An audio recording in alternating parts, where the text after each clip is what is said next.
Hey kids! Well, now it has officially been 5 years since I started my channel. Yep, it was April 1st of 2020, at the beginning of that miserable time that we now refer to as the pandemic.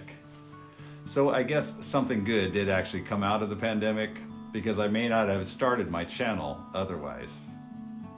Before we get started, you've been used to this. I have 2 dad jokes for you as a celebration of the 5 years.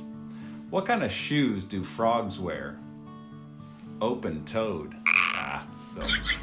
And what did Yoda say when he saw a video of himself in 4K? HDMI. So I thought of the idea for my channel a few years before I posted anything. You know, I learned many things the hard way, and my hope was to pass along whatever knowledge that I could to a small group of people.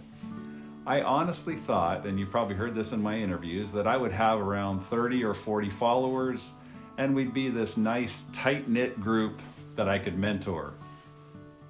Here we are 5 years later, and I have over 6 million followers across 4 different channels. I've written a book, and I've been interviewed all over the world, including an appearance, it was a live appearance on the Today Show with Hoda and Jenna. I also was recently invited to speak to a pretty large audience in Hutchinson, Kansas back in February. And now in June, I'll be speaking at an event in Stockholm, Sweden. Who knew?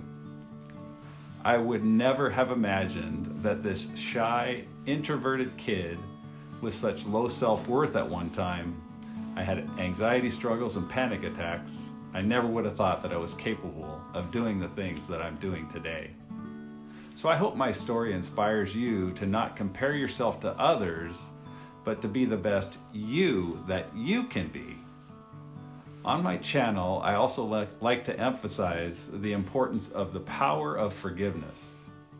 I carried bitterness and unforgiveness for my dad for way too long, and I hope you don't make that same mistake. Life is too short for that. It feels like I was graduating high school just last week, and now I'm 60. Before I talk more about my channel, I want to share just a little bit about me to give you some context of how we got to where we're at, and I thought it'd be helpful to just give you some background. I'm one of 8 kids. I'm the second to the youngest, so I'm number 7. Without going into detail, my parents really started out well. Unfortunately, the stress of 2 cross-country moves and my mom being unplugged from extended family really took a toll on their marriage. So when I was 14, my mom was unable to take care of me, and my dad was done raising kids. Those were his words. So I went to live with my 23-year-old brother Rick and his newly wedded 24-year-old wife, Karen. We lived in an 8x35 trailer. Rick built a shelf in the back of the trailer, put a bed on it, and that would be my room for the next 3 years. It was close quarters for all of us, but I'm forever grateful for their sacrifices, because the other option for me would have been that I would be going to foster care, and I really didn't want that. I moved out from them as a senior in high school, and I lived with a good friend of mine and one of my brothers. It was a bit of a struggle for me, you know, as I was learning to do things for myself, probably a lot earlier than most people have to. So please understand, I never want anyone to think that I'm claiming that I went through more than anyone else. It's not a comparison. I did go through some stuff, but people have been through way worse than I've ever been through. I can attest to that just based on the comments and the emails that I receive from you. One thing that I will say about my own experience is that I'm grateful for it, because it made me the man that I am today. I also believe that my experience has given me a level of empathy that I probably wouldn't otherwise have.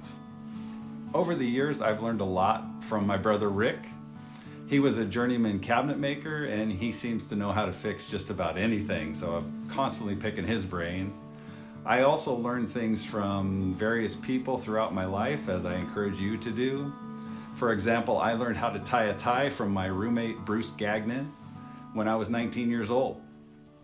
Bruce was always really sharply dressed, and I still remember to this day him standing in front of the mirror with me, emphasizing to keep that knot tight. That's why I share that in my tie a tie video. From the age of around 14 to 18, my best friend was Steve Salmon. His home life wasn't great either, so we bonded together through that shared experience. We played all kinds of sports together, and we got pretty good as teammates, and we really relied on each other for encouragement and support. We both went on to raise our families and have recently reconnected. It's been fun to reminisce about those times, and it's pretty amazing how tight that my bond with Steve still is after all these years. It's probably because those were such formative years for both of us. I learned a lot about money on the recommendation of my good friend Conrad Hoffman. Back in the 90s, he told me about a radio show called Money Matters with Don McDonald, and I used to listen to that on my commute. It taught me how to invest at a very young age, so through the power of compound interest, over time, that advice has literally paid dividends for me and my family. You know, when my dad left, that was extremely difficult on me, and I can still feel the pain almost 50 years later.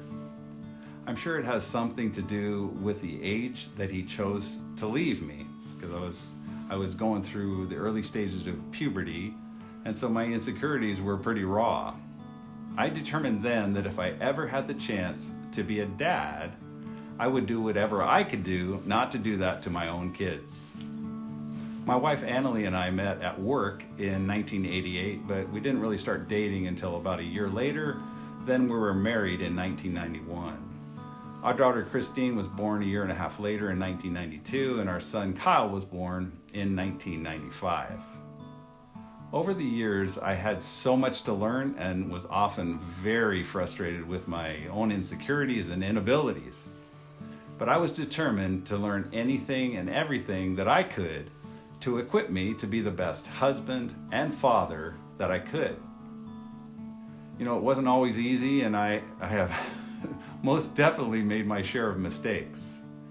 But through it all, the failings and the victories, our small family grew closer and closer together through the years. Annalie and I have now been married for over 34 years, and we have the scars to prove it. Kristine is happily married to our son-in-law, Ryan, and in October, our son Kyle will be getting married to our new daughter-in-law, Kristen. I have joked about the fact that we raised 2 children and we all still talk, because I know far too many people that have become estranged from their kids. I'm sure when they first had their kids, they probably didn't think they would grow up to dislike each other. And that's a shame. So now back to the story of my channel. As I mentioned, I thought of the channel a few years before I actually started it, because I just didn't get around to it. I came up with the name Dad, How Do I when I pictured one of my kids yelling from the other room, "Dad, how do I?" And then in theory, I'd come running to fix it or figure out how to help them fix what was going on. My daughter Kristine kept encouraging me to start the channel, but I kept putting it off. I'm like anybody else, I procrastinate.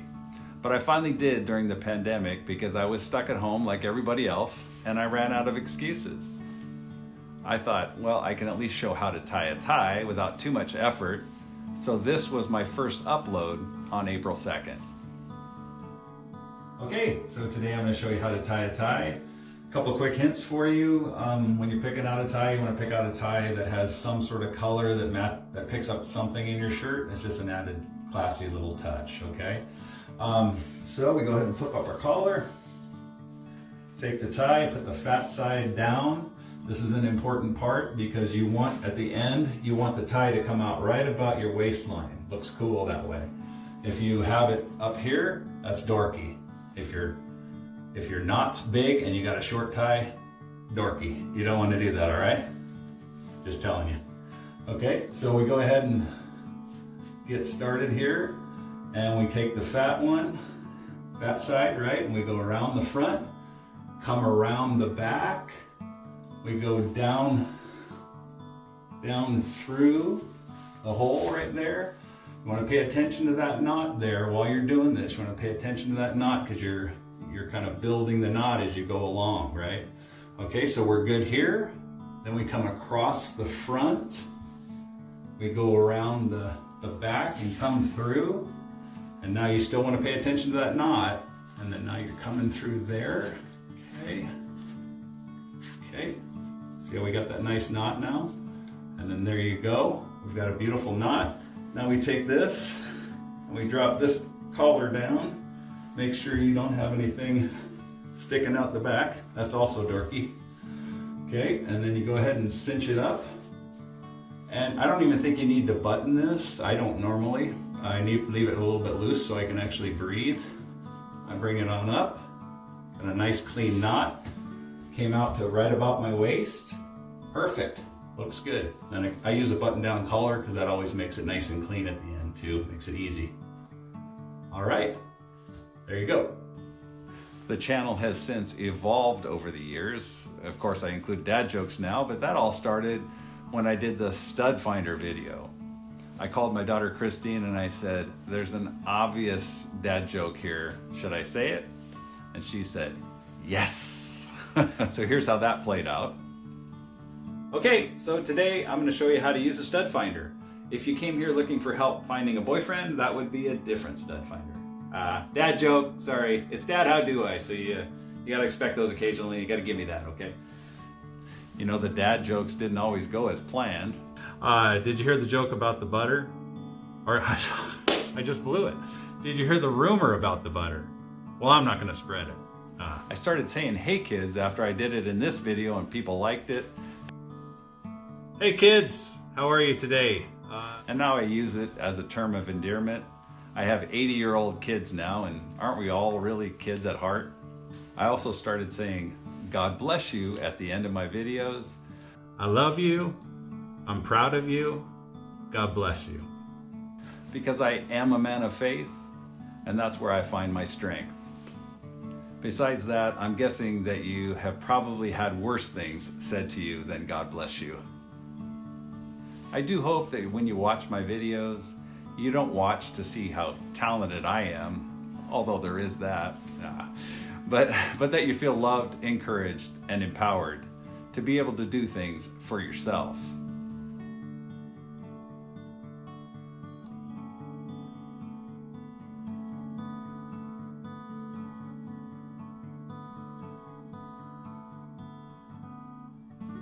Well, that's about it for this video. I want to sincerely thank all of you that have been here from the beginning, those who joined along the way, and I want to welcome to the family those of you that are new to the channel. I'm glad you're all here. Thanks for watching, and God bless you. Dad, how do I?